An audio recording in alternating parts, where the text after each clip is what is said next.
In 15 minutes, tuck into a sugary treat in Sweet Tooth after Icons tries to recreate the style and allure of Garbo.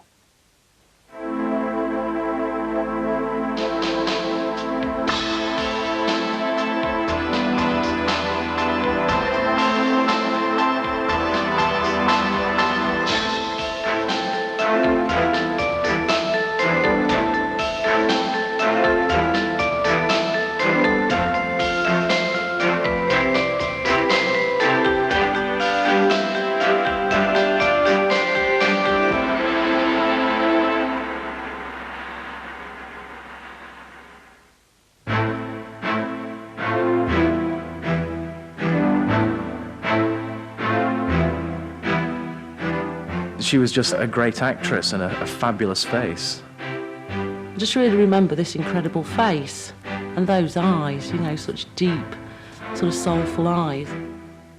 She was quite special. She really was special. You couldn't have copied her. Greta Garbo went to Hollywood in 1925. She had already started her career in Sweden.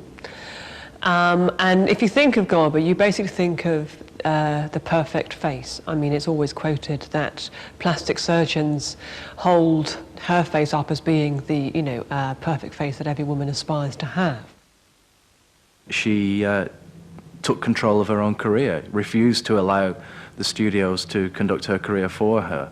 The norm at the time was for stars to be contracted to studios, for studios to own their performing rights, and she never got into any of that. You know, she kept control of her career, was very autonomous and independent. When she arrived in Hollywood in 1925, she was very different then. She had quite frizzy, unruly hair. She had teeth that crossed at the front, and she was quite a big girl. So immediately they told her to go on a diet, and her teeth were straightened out, and a new hairstyle was found for her. But they did think that she had a classical beauty. What she had was perfect bone structure. She had eyes that were one eye's width apart. She had a nose that was a third of the distance between her hairline and her chin, and a fuller bottom lip to top lip. And all these things were considered perfection at the time. But what she did was quite quirky. Her eyebrows were very, very arched. And her unique method of doing her eyes was to have an arc of dark colour under the socket of the eye. My friend had got some Shinograph pencils from a granny as a present. I don't know if you know what they are, but they're kind of like soft art pencils, a bit like eye pencils. So we went and we did our eyes like Greta Garbo with all this, you know, and we thought we looked pretty amazing. And anyway, we went out, you know, we thought we were really bee's knees. And I bumped into one of my sisters, one of my older sisters. And by gosh, I mean, she went mad. She said, "Oh, you look like a couple of tarts," she said, and marched us back to the house and made us wash this stuff off. And, it took some washing, I can tell you. Garbo had a particular look all of her own, and she sported a hairstyle called the page boy, which is a style that slightly graduates down the face shape. It was admired by millions of women, and actually a hairstyle became known as the Garbo bob. At the time, Hollywood had a tremendous enthusiasm for classical precedents, and in 1922 was the discovery of Tutankhamun's tomb. The page boy hairstyle, created in Hollywood in 1937 and worn by Garbo, must be seen in this context, with its classic shape, the way it rolled inward, and the contour into the nape followed exactly the same lines as ancient Egyptian wigs. Greta Garbo herself was quite dissatisfied with the way she looked. She pioneered wearing loose trousers to hide her heavy legs. She wore loafers so that she didn't seem too tall and ungainly. Her dress sense, I think at that time, was considered to be absolutely nil, because she wore baggy trousers and sloppy sweaters and flat-heeled shoes, and then eventually she took to the large felt-brimmed hats that she pulled down over her face. She really dressed very, very badly. But because she herself was so elegant, an elegant person, and an elegant face and an elegant figure, she got away with it.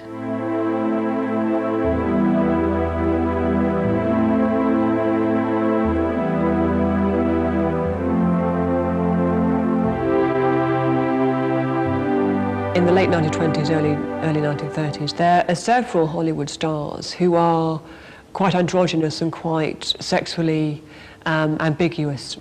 It's very much a time before the Hays Code kicks in the early 30s, associated with Hollywood at its most liberal in terms of sex and in terms of sexuality. For instance, Greta Garbo is probably most associated with her film Queen Christina, in which, dressed as a man, she kisses one of her female servants.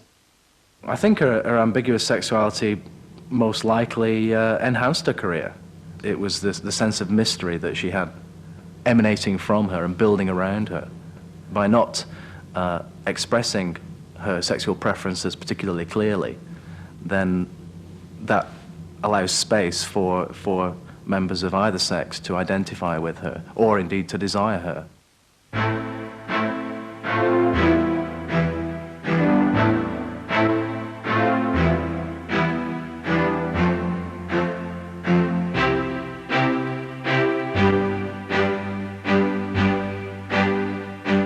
To get the look today, you'd have to start off with using foundation, concealer and powder to get a flawless complexion.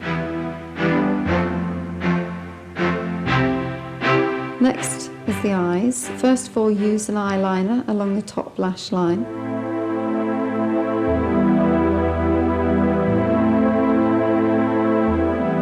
And then sweep a pale colour from the lash line up to the brows.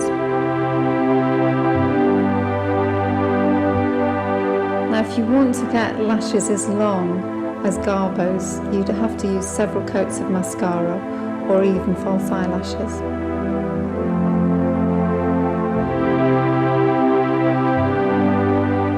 Then moving on to the eyebrows, they were described as being like butterflies' antennae, so that's quite a different look. So you'd really need to conceal the eyebrows a little bit and pencil them in to give them the same treatment. Then emphasise the eyeliner again with a smoky colour along the lash line. And put extra colour into the socket line.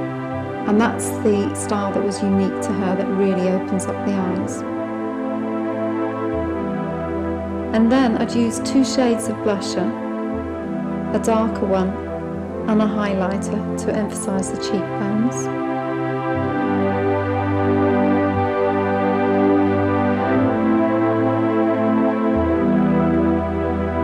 Next, the lips were lined just inside the lip line and filled in with a deep red colour.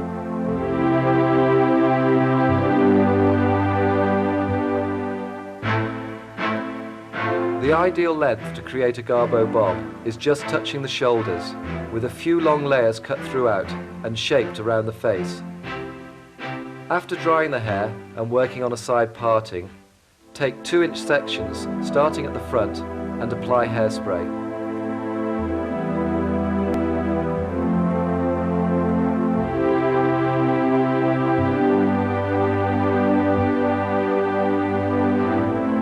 Use smaller heated rollers around the face to create a definite wave.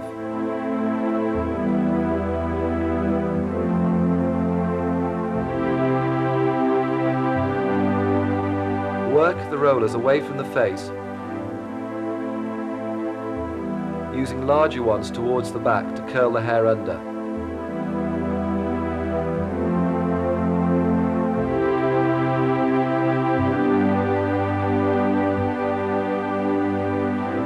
When the rollers have completely cooled down, gently remove.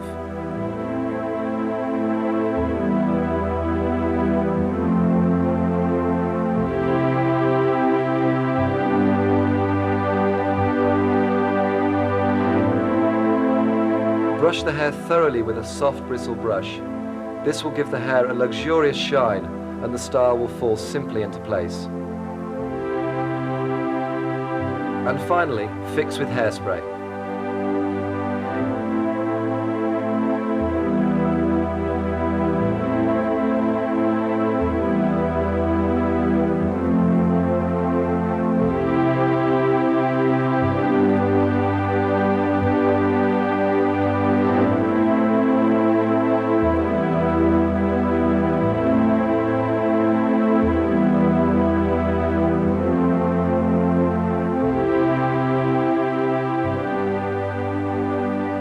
think if one thinks of Garbo, one doesn't think of her moving, acting, playing characters. One simply thinks of her sitting still, staring into the distance, looking absolutely beautiful. This has its limitations, but it also means that she's lasted as you know, one of cinema's great icons. She's, I think, associated with being still, composed, poised, distant and a bit cold. It's quite clear from her, the way that she conducted her career, that she wanted to be in control of it from the very start. And at whatever age, I mean, she was born in 1905 and retired in 1941, so at the age of 36, you know, she decided to retire from filmmaking, having made enough money to live on for the rest of her life very comfortably, and to just conduct her life how she wanted to do it, and that's something you've got to admire, isn't it? For someone to be so single-minded. I think it's the reclusive side of her. You know, the fact that she's set apart, the fact that she wasn't just any man's pushover, really. I think that's what I remember most about her, and that's, you know, why, if I look back on old stars, that's why, to me, she is a star that shines out from the others.